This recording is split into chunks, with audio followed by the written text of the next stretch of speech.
Assalamualaikum warahmatullahi wabarakatuh. Baik, Bapak Ibu izin saya menyampaikan di barat air ada celah-celah lain dicarinya. Mudah-mudahan kita masuk ke celah-celah yang lain itu memberikan manfaat bagi yang menerimanya. Gitu.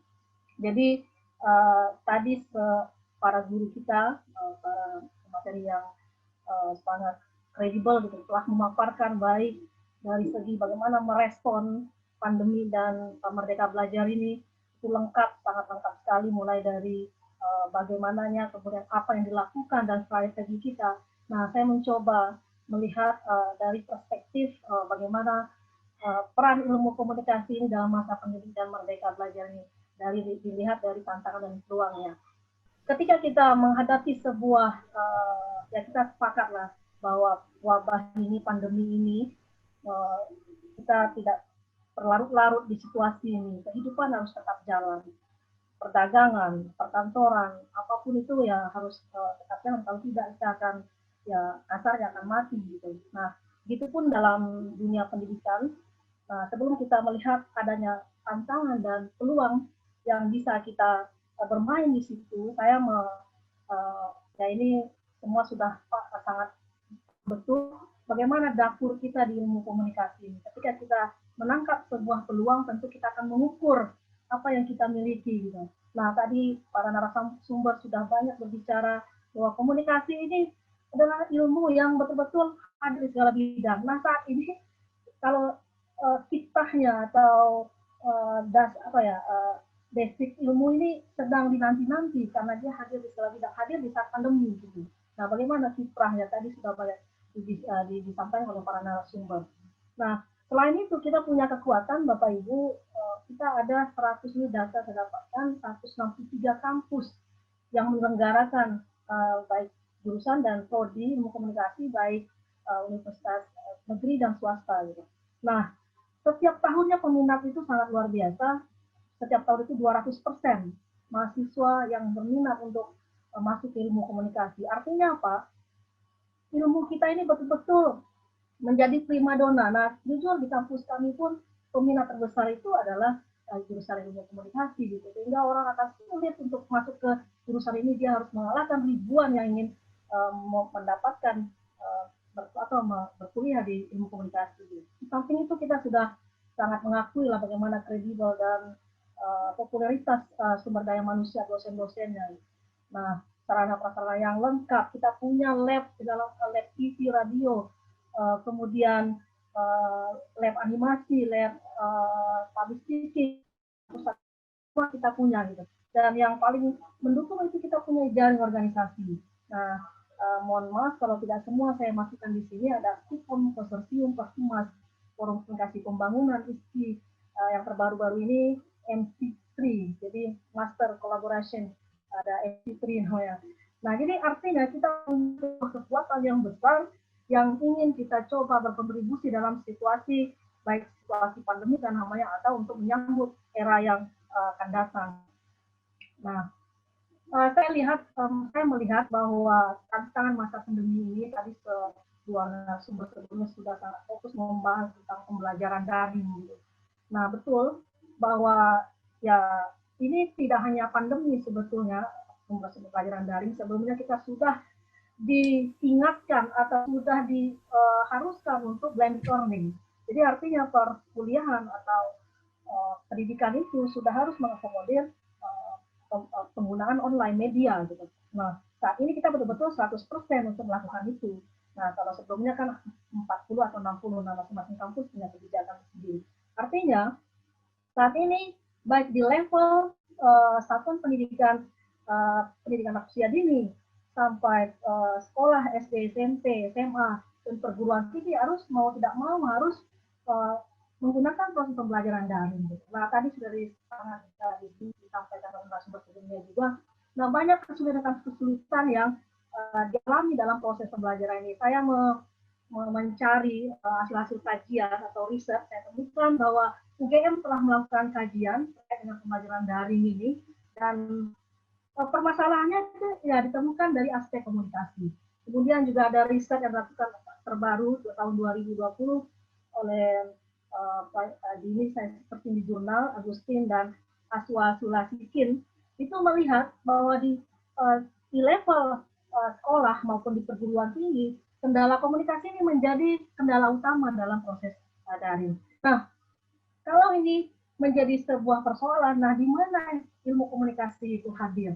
Di mana kita pengelola prodi ilmu komunikasi hadir bisa berkontribusi terhadap fenomena ini? Tentunya kendala-kendala tentu secara internal kita juga menghadapi itu. Nah, sebelum kita memperbaiki situasi di luar, kita sendiri tadi sudah disampaikan oleh Pak Anang, gitu ya, bagaimana kita kampus-kampus berusaha untuk memperbaiki sistem daring ini supaya apa? Supaya kendala-kendala ini bisa diminimalisir. Nah, jadi ada peluang yang artinya ada kontribusi ilmu komunikasi atau kode ilmu komunikasi ini untuk melihat situasi proses pembelajaran daring. Nah, apalagi tidak hanya proses pembelajaran daring, meeting, semua sekarang dilakukan secara daring. Tapi tentu ada kendala-kendala persoalan-persoalan di situ. Nah, disinilah kita bisa memberikan peran kita sebagai omnipresent itu. Jadi saya melihat bahwa peluang kita untuk bisa hadir di dalam persoalan ini yaitu bagaimana prodi ilmu komunikasi ini mensupport, artinya membantu ya proses-proses pembelajaran tadi yang punya kendala di bidang komunikasi. Kalau dalam konten mereka itu sudah ahlinya, tapi bagaimana proses pembelajaran ini komunikatif, menyenangkan, tentu ahlinya adalah orang komunikasi.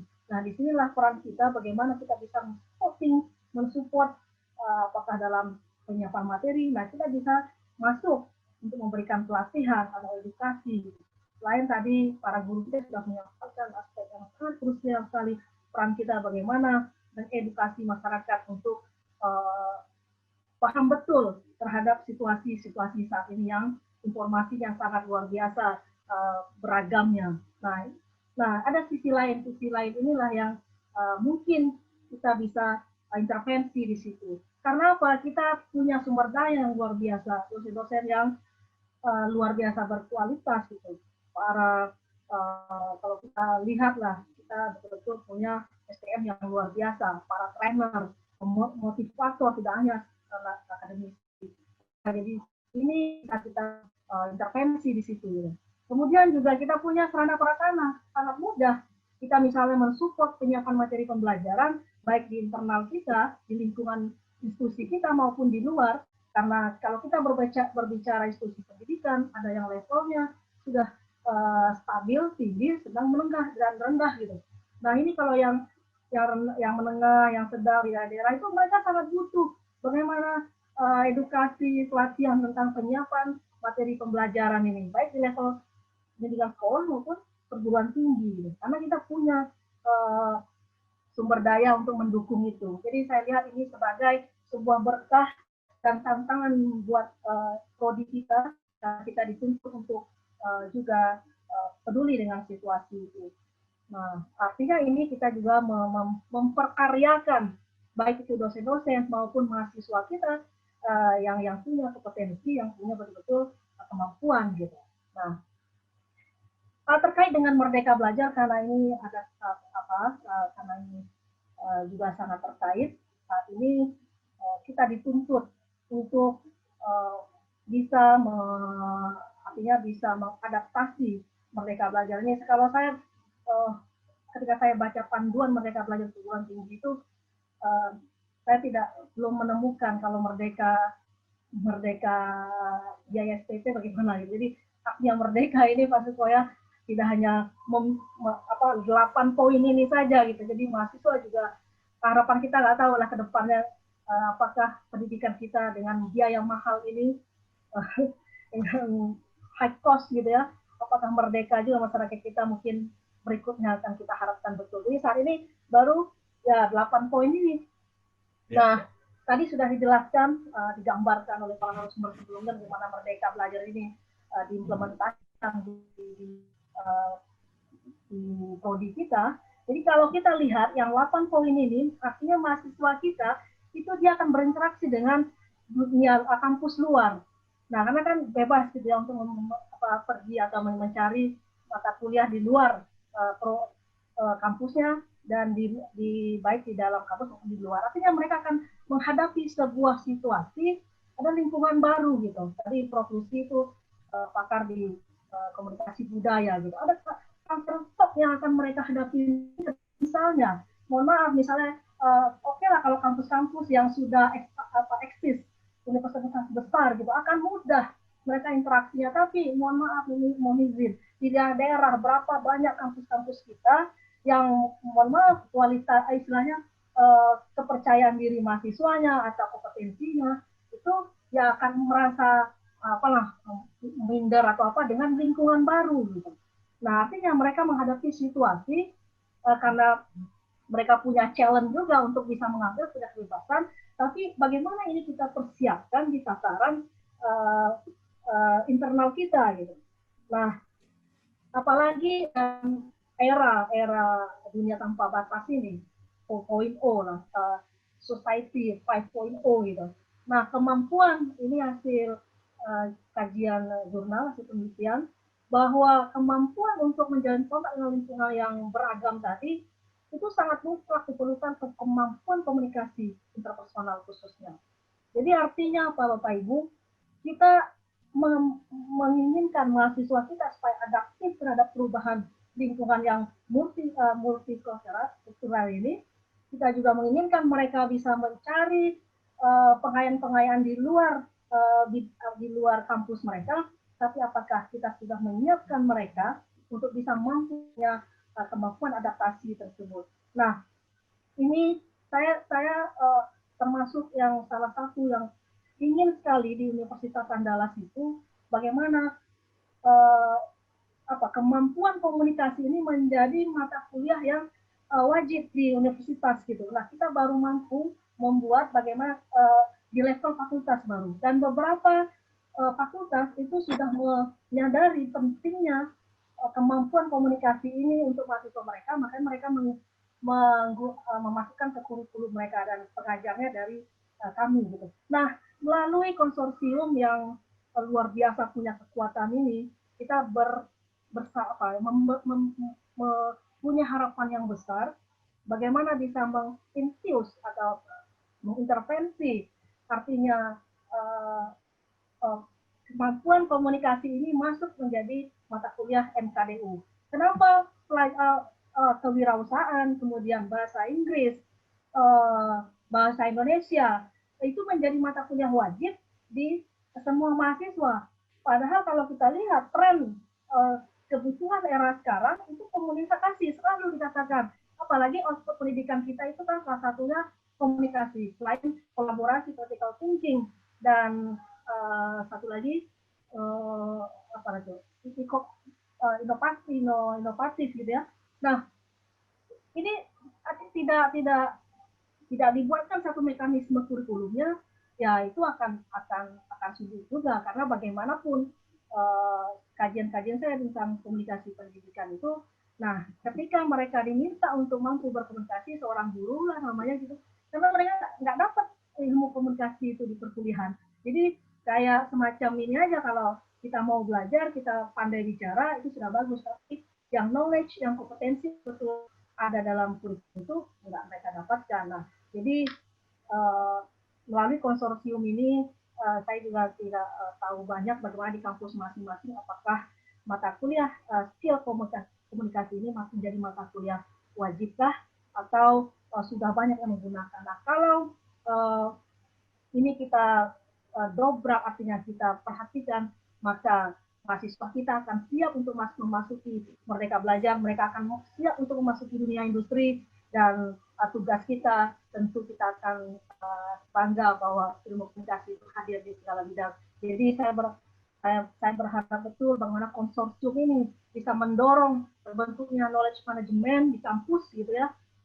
Disampaikan juga oleh narasumber sebelumnya, bagaimana kita diminta untuk dapat membantu para internal kita maupun di luar itu untuk menyiapkan materi-materi pembelajaran yang komunikatif dan menyenangkan. Akhirnya kita menjadi leading training centernya nanti ketika orang mau mencari informasi, kita hadir gitu. Nah, tapi nah bagaimana mekanismenya tentu nanti kita akan bicarakan. Yang kedua yang paling penting adalah karena tren kewajiban orang harus menguasai komunikasi dalam baik dia ketika berkuliah maupun ketika sudah selesai gitu ya menghadapi dunia industri. Nah, makanya bagaimana mata kuliah keterampilan komunikasi ini menjadi mata kuliah wajib, seperti wajibnya mahasiswa kita menguasai bahasa Inggris, bahasa Indonesia, kemudian bela negara gitu, kewirausahaan. Karena ini setiap ada masalah yang dipermasalahkan adalah komunikasi. Tapi bagaimana kita menghadirkan dia sebagai sebuah knowledge yang terukur, terstruktur gitu. Ini belum banyak orang atau kampus mengakomodirnya. Sekian Pak Suko yang bisa saya sampaikan. Maaf dan izin atas kalau sesuatu yang kurang berkenan, saya kembalikan kepada Pak Suko.